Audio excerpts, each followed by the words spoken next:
Kita akan mulai ibadah kita pada hari ini. Kita akan berdoa, kita datang ke hadirat-Nya. Ya Tuhan Allah Bapa kami dengan kerajaan surga, kami ucap syukur Bapa buat segala kasih karunia-Mu Tuhan, buat atas anugerah-Mu ya Bapa. Kami akan mulai ibadah kami pada hari ini ya Bapa. Kau sertai ibadah kami dari awal pertengahan hingga pada akhirnya Bapa. Kau juga berkati bagi anak-anak-Mu ya Bapa yang saat ini beribadah untuk di rumah masing-masing Bapa. Kau juga berkati mereka, Kau juga Tuhan urapi mereka dengan kuasa Roh Kudus daripada Engkau Tuhan. Kami akan mulai ibadah kami pada hari ini Yesus. Kiranya Engkau sertai ibadah kami ini ya Bapa. Engkau berkati baik hamba-Mu yang akan melayani pujian, baik musik, baik hamba-Mu yang akan sebentar lagi akan menyampaikan sabda firman-Mu Tuhan. Engkau juga akan mengurapi dengan kuasa Roh-Mu ya Bapa. Apa yang hamba-Mu firmankan, apa yang hamba-Mu beritakan itu hanya daripada Engkau Tuhan. Terima kasih Bapa, terima kasih. Doa yang kurang sempurna yang kami panjatkan hanya di dalam tangan kasih Engkau Tuhan kami Yesus Kristus. Kita akan pujikan dengan pujian Ku tahu Bapa peliharaku, karena kita tahu Bapa kita yang selalu pelihara kita, karena Dia Allah yang baik, Dia Allah yang sungguh baik di dalam kehidupan kita, karena Dia tidak akan pernah meninggalkan kita. Oh haleluya. Ku tahu Bapa peliharaku.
selalu pelihara akan hidup kami ya Bapa. Kami percaya Bapa Allah kami yang baik, bahwa Allah kami yang sungguh luar biasa Bapa.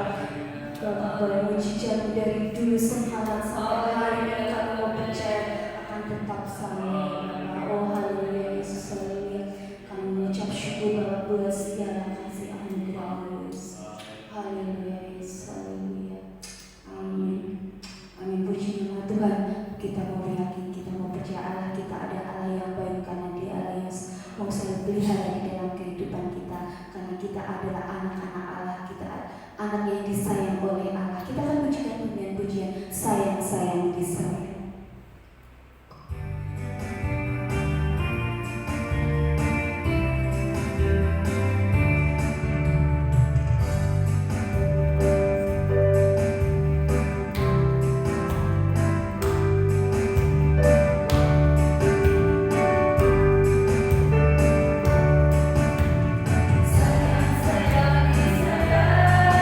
Aku disayang Tuhan, aku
selalu bersyukur atas segala apa yang telah Tuhan berikan bagi kita.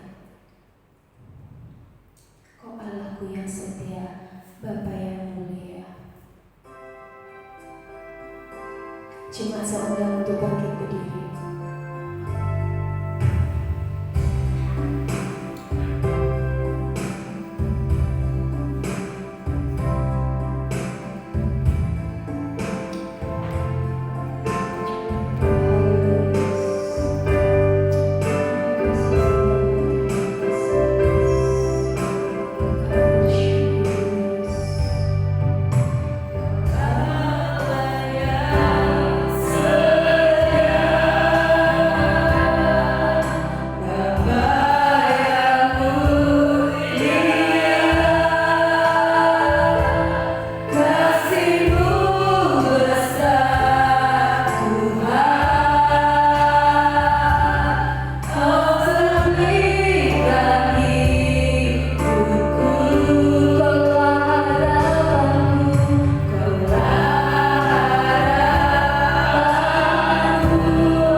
hendak mendengarkan firman-Mu.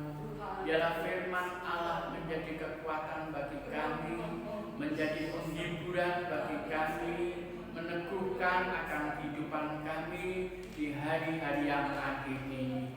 Biarlah Roh-Mu turut bekerja di tengah-tengah kehidupan kami. Terima kasih ya Tuhan, kami siapkan hati dan pendengaran ini. Di dalam nama Tuhan Yesus Kristus, kami boleh menikmati berkat firman. Haleluya. Amin. Haleluya. Kami bersyukur, berterima kasih bahwa pada kesempatan minggu ini ini adalah hari yang ke-10 di mana kita telah melakukan doa 10 hari, saudara-saudaraku yang terkasih, dan hari ini adalah hari yang ke-10, hari yang terakhir di dalam kita melakukan apa yang pernah dilakukan oleh gereja yang ulang-ulang. Tapi pada kesempatan ini kami akan mengambil suatu tema, hormatilah Roh Kudus di dalam hidup kita. Ya. Hormatilah Roh Kudus di dalam kehidupan kita. Mari kita akan membuka di dalam 1 Korintus pasal yang ke-6. 1 Korintus pasal yang ke-6.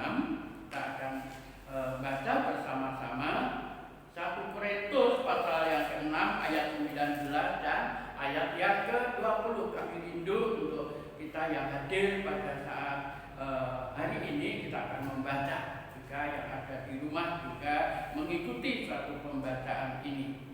1 Korintus pasal yang ke-6 ayat yang ke-19 dan ayat yang ke-20, hitungan ketiga nanti kita akan mulai. 1, 2, 3. Atau tidak tahukah kamu bahwa tubuhmu adalah bait Roh Kudus yang diam di dalam kamu, Roh Kudus yang kamu peroleh dari Allah, dan bahwa kamu bukan milik kamu sendiri, sebab kamu telah dibeli dan harganya telah lunas dibayar. Karena itu mulialah Allah dengan tubuhmu. Amin. Suatu hal yang begitu indah, kita bersyukur, kita berterima kasih. Mengapa Rasul Paulus mengingatkan kepada jemaat yang ada di Korintus begitu keras ayat ini, Bapak Ibu? Kalau kita membaca ayat-ayat atasnya, bahwa jemaat di Korintus itu dalam kehidupannya begitu tidak menghargai tentang tubuh secara rohani. Ya, dia menggunakan tubuh jasmani ini dengan keinginan-keinginan daging, dengan keinginan-keinginan perut. Di sana dikatakan bahwa yang penting kita hidup di dunia itu ya makan. Intinya begitu. Tubuh disuka-sukai, diseneng-senengke. Tapi yang masalah tubuh rohani yang Tuhan telah bayar dengan harga yang tunai, itu sama sekali tidak diperhatikan. Sehingga Rasul Paulus secara katakan tadi, atau tidak tahukah kamu bahwa tubuhmu adalah bait Roh Kudus? Suatu pertanyaan bagi kita semua. Mengapa kita harus menghormati Roh Kudus yang ada di dalam hidup kita? Satu pertanyaan, mengapa kita harus menghormati Roh Kudus yang ada di dalam kehidupan kita? Kita akan melihat di sana ada 3 hal yang perlu kita perhatikan bagaimana kita untuk menghormati Roh Kudus yang ada di dalam kehidupan kita. Pertama, saudaraku, bahwa tubuh kita adalah bait Allah. Kita menyadari bahwa mengapa kita menghormati Roh Kudus dalam kehidupan kita, karena tubuh kita adalah bait Allah, yaitu ayat yang ke-19a, perhatikan. Atau tidak tahukah kamu bait Roh Kudus yang diam di dalam kami. Mengapa kita harus menghormati Roh Kudus di dalam kehidupan kita? Ada suatu jawaban ayat yang 19a tadi. Atau tidak tahukah kamu bahwa tubuhmu adalah bait Allah? Kita menyadari bahwa tubuh ini secara jasmani ini adalah menjadi suatu bagian bagi miliknya Allah, tubuh kita. Sehingga antara tubuh jasmani kita harus sinkron, harus balance, harus seimbang. Sebab saudaraku, kalau kita jemaat yang ada di Korintus ini melakukan sesuatu hal-hal yang saya katakan ayat-ayat di atas tadi, yang penting tubuh ini digemukkan, yang penting tubuh ini semua tubuh. Tidak memperhatikan tentang hal yang tubuh secara rohani kita. Sebab Alkitab katakan ada manusia daging dan ada manusia rohani, tubuh rohani dan tubuh jasmani. Nah, Rasul Paulus ingatkan kepada jemaat yang ada di Korintus ini untuk memperhatikan akan bahwa pribadimu, pribadi saudara dan pribadi saya adalah tubuh Allah, bait Allah, di mana Allah bertabernakel dalam kehidupan kita. Allah bertata di dalam hidup kita, masuk di dalam kehidupan kita. Perhatikan juga 1 Korintus ayat yang ke-12, pasal 12. 1 Korintus pasal yang ke-12.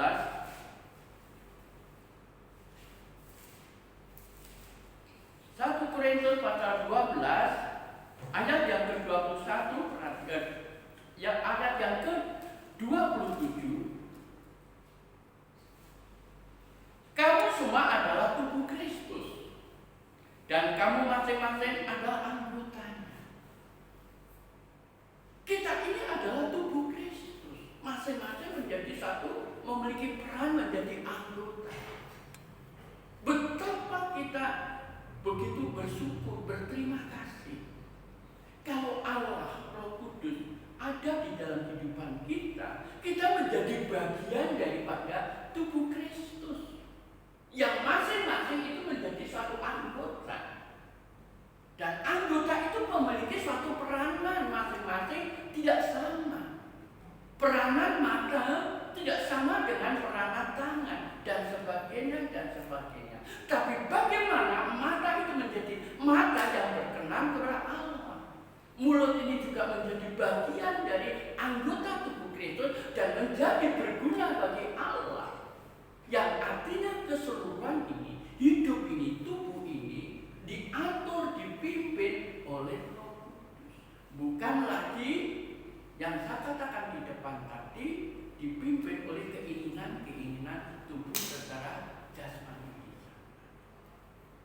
Itu sebabnya pada kesempatan gereja yang mula-mula Allah memberikan satu pesan yang begitu luar biasa untuk tetap tinggal di Yerusalem menunggu janji Bapa. Untuk tinggal di kota Yerusalem menunggu janji Bapa tentang turunnya Roh Kudus. Sebagaimana minggu ini kita peringati bersama-sama. Itu dibutuhkan suatu kesetiaan, suatu kesabaran. Hari satu kita nggak merasakan apa, hari kedua, hari ketiga. Sebagaimana kita alami, hari satu nggak apa, hari kedua nggak apa. Ini artinya nggak memperoleh suatu doa itu hal yang biasa, kita nggak merasakan suatu jamaah kuasa Allah. Tapi itu dibutuhkan namanya ketaatan, kesetiaan, kesabaran sampai menunggu janji Bapa itu ada dalam kehidupan kita. Itulah pentingnya bagi kehidupan kita. Secara tubuh rohani ini, sekali lagi, itu diatur oleh Allah. Perjalanan kita diatur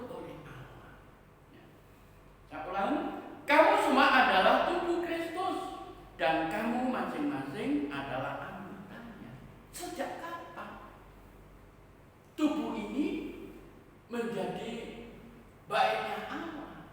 Sejak kapan tubuh ini menjadi tubuhnya Kristus sebagai anggota? Perhatikan ayat yang selanjutnya, saudaraku. Ayat yang ke-20, 1 Korintus 6 ayat yang ke-20, perhatikan. 20a, saudaraku, perhatikan 1 Korintus 6 ayat yang ke-20a.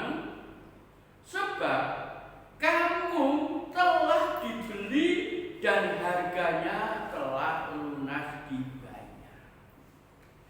Sejak kita, hidup kita percaya kepada Kristus itu, sejak itulah Allah membayar dengan bukan nyicil, tapi dengan harga yang tunai, dengan bukan emas dan perak, tapi dengan darah Yesus. Sejak itu, Bapak Ibu dan saudara, kita adalah menjadi bagian tubuh Kristus. Dan kalau kita sadar bahwa kita menjadi bagian tubuh Kristus, sejak kita terima Yesus menjadi Tuhan dan Juru Selamat di dalam kehidupan kita, perlu kita memperhatikan tadi yang Rasul Paulus katakan. Tidak tahukah bahwa pribadimu, tubuhmu itu adalah baiknya Allah? Ini penting, Bapak Ibu. Yang kedua, bagian kedua, Bapak Ibu, kita akan baca bagaimana kita menghormati Roh Kudus dalam hidup kita, ya. Bagian yang kedua, bahwa Roh Kudus ya di dalam kehidupan kita itu kita peroleh, kita dapat bukan dengan kekuatan kita, tapi oleh anugerah dari Allah, ya. Kita peroleh dari Allah, yaitu 1 Korintus 6 ayat yang ke-19b. 1 Korintus 6 ayat yang ke-19b di sana katakan, perhatikan 1 Korintus 6 ayat 19b.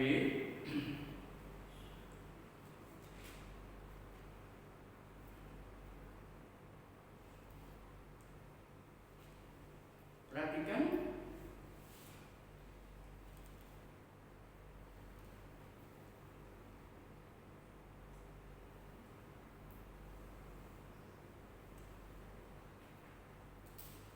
Roh Kudus yang kamu peroleh dari Allah.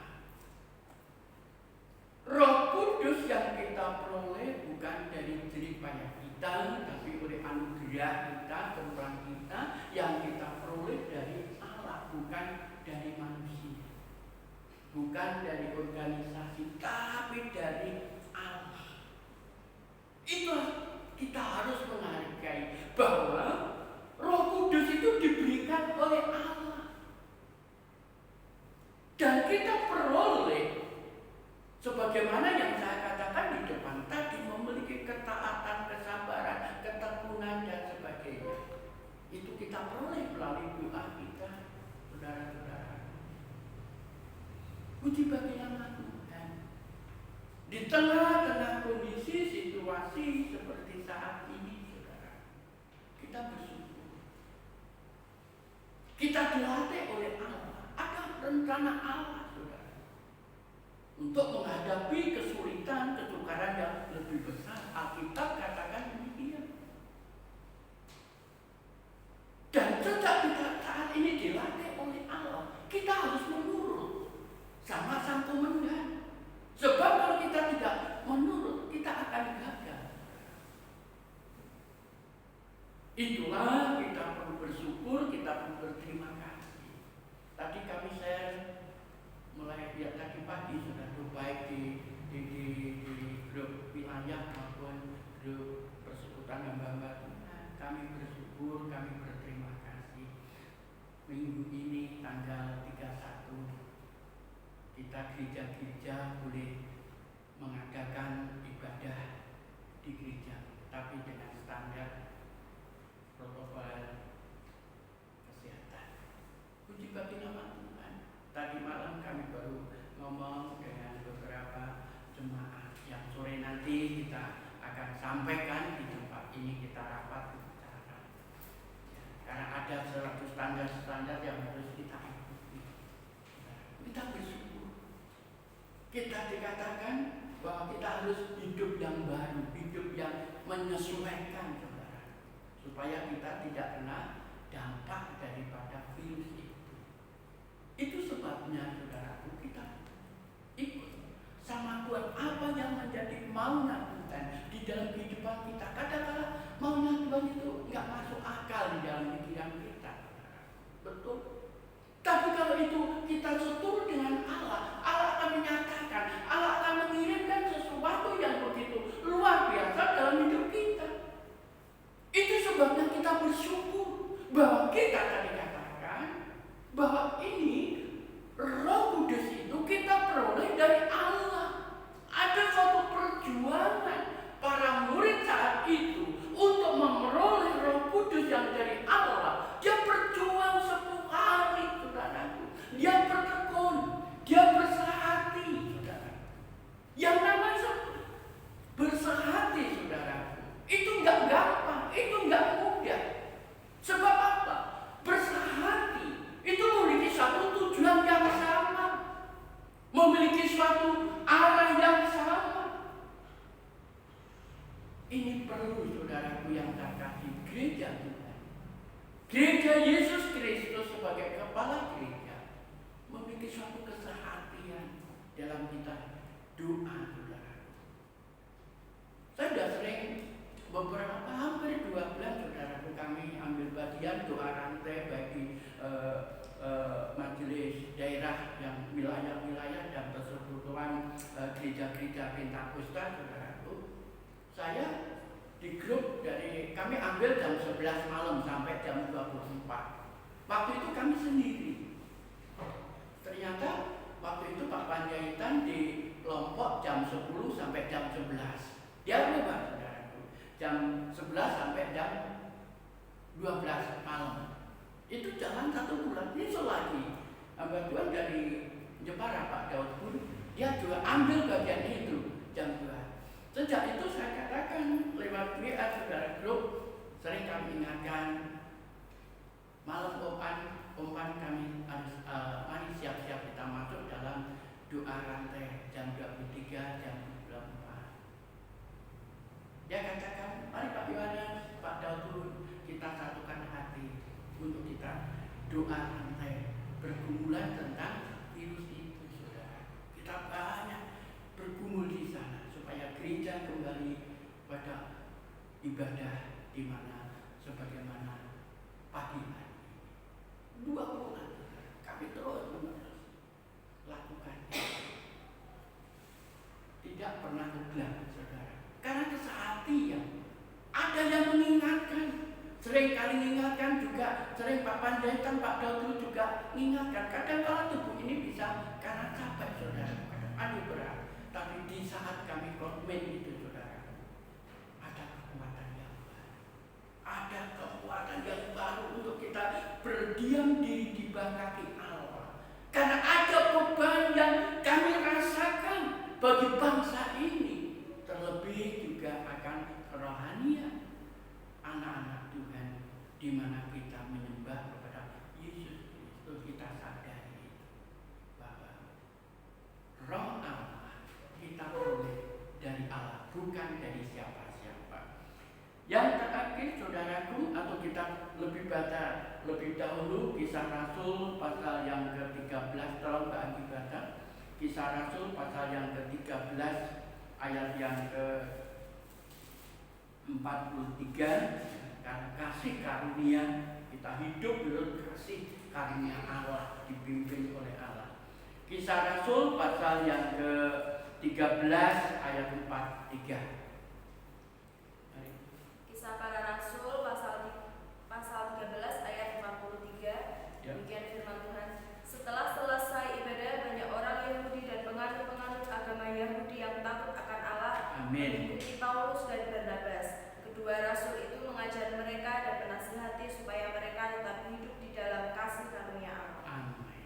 Setelah mereka beribadah kepada Allah, dikerjakan oleh kuasa Roh Kudus, mereka memiliki suatu rasa takut kepada Allah, memiliki suatu ketaatan kepada Allah, memiliki suatu rasa ketertundukannya kepada Allah.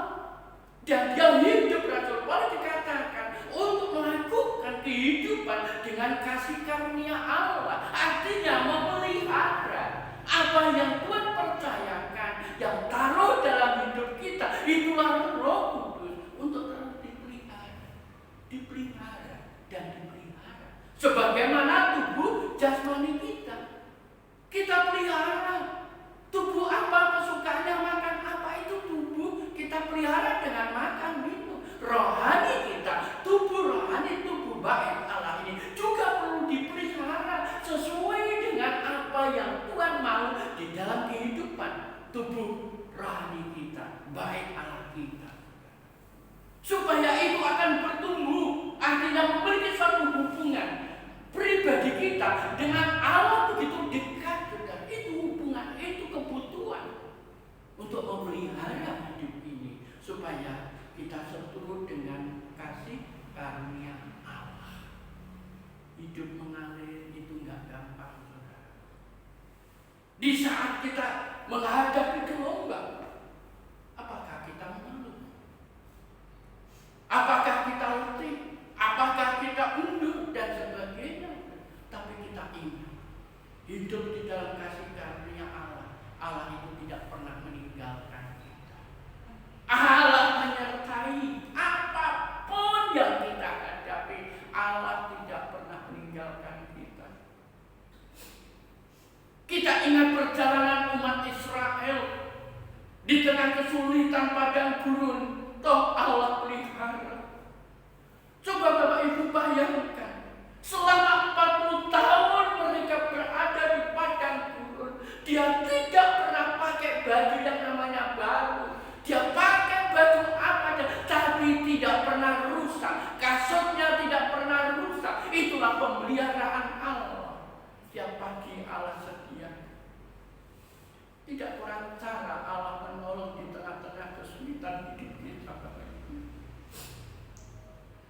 Oleh karena itu jangan pernah memiliki hati untuk undur, untuk meninggalkan Tuhan. Jangan pernah. Sampai nafas yang terakhir kita tetap memiliki iman kepada Kristus. Karena Dia yang telah membayar hidupmu dengan harga yang lunas. Kita bersyukur. Yang ketiga, saudaraku, mengapa kita harus menghormati Roh Kudus dalam hidup kita? Yang ketiga, saudaraku, gunakan tubuh kita untuk memuliakan Allah. Gunakan tubuh ini untuk memuliakan Allah.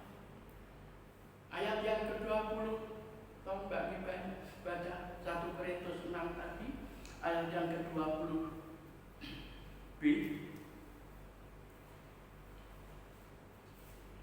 1 Korintus 6 ayat yang ke-20b. 1 Korintus 6 ayat 20b. Karena itu muliakanlah Allah dengan tubuhmu. Amin. Karena itu muliakan Allah dengan tubuh. Tuhan mau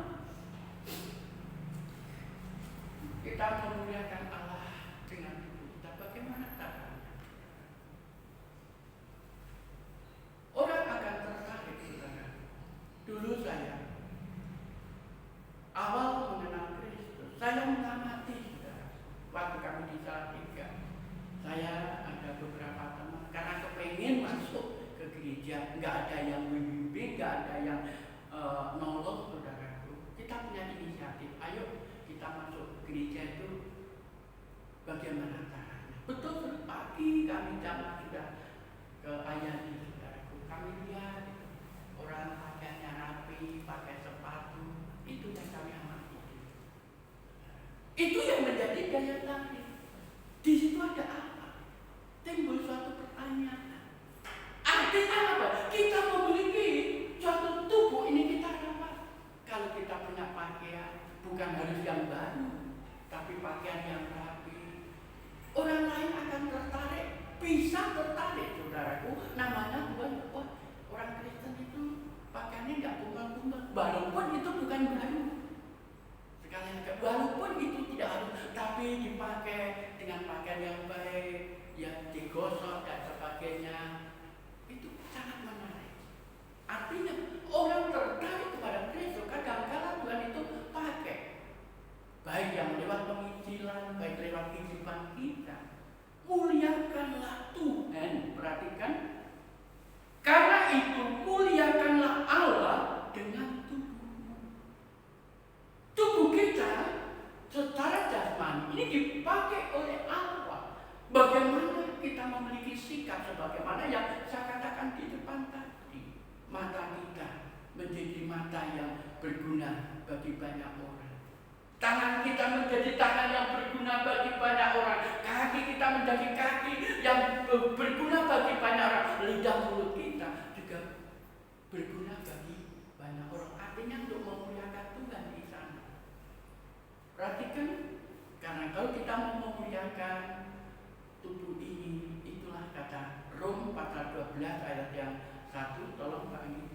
Rom pasal 12 ayat 1.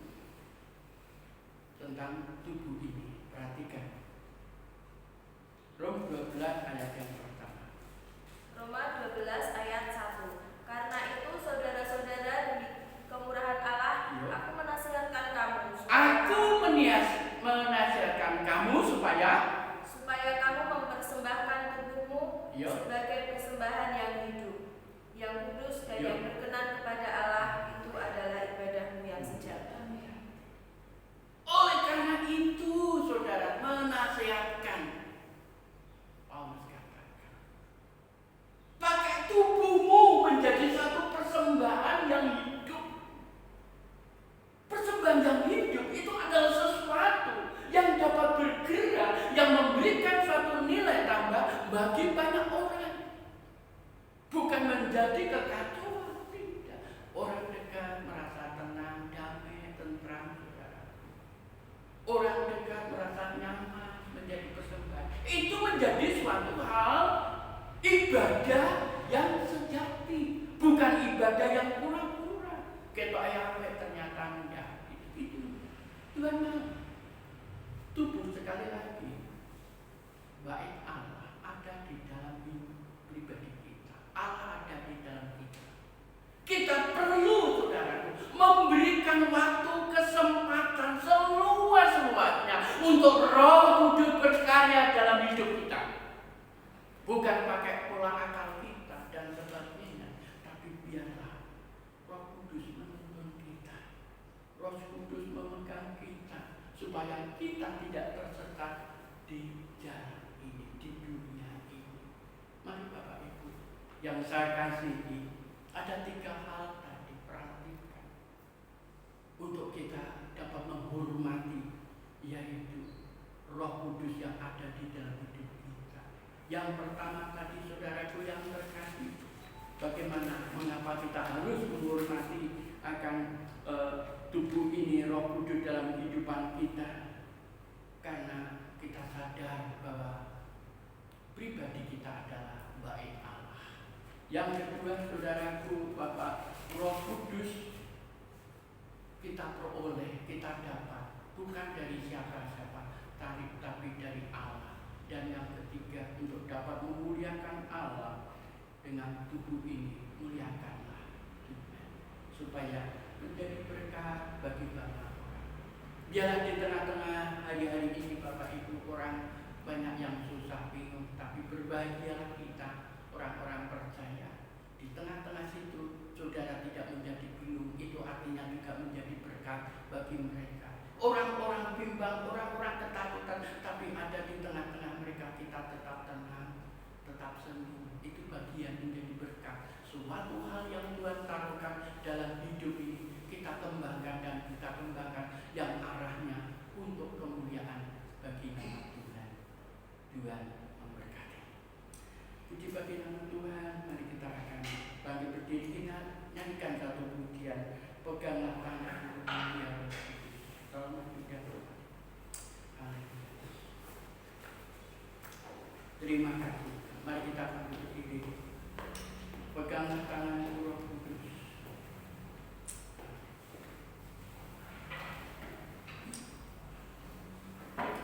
Glory Yesus, amin.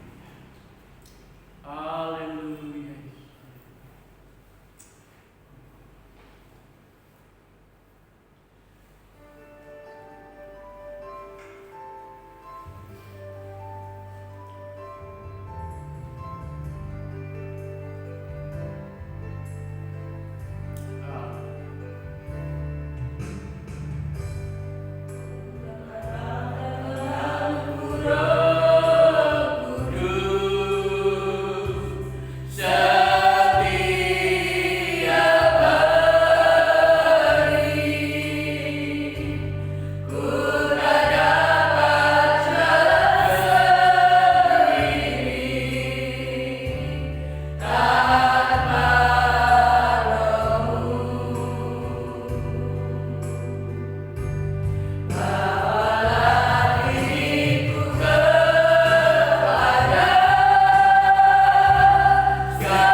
ibadah pagi hari ini.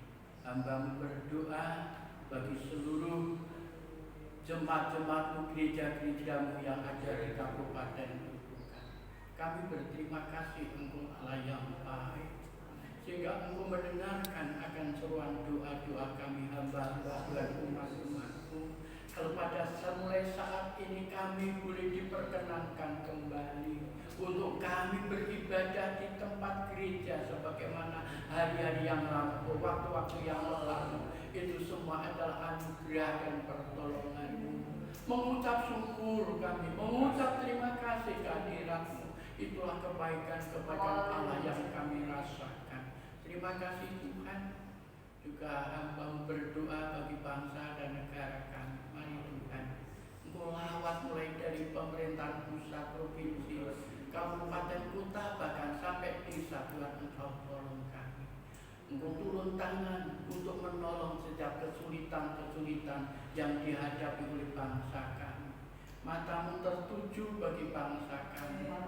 Tanganmu turun bagi bangsa kami. Engkau akan putuskan wabah virus corona untuk penularan, untuk putuskan Tuhan, putuskan mata rantai penularan ini, sehingga dalam waktu yang tidak lama bangsa ini akan pulih kembali dalam hidup yang baru.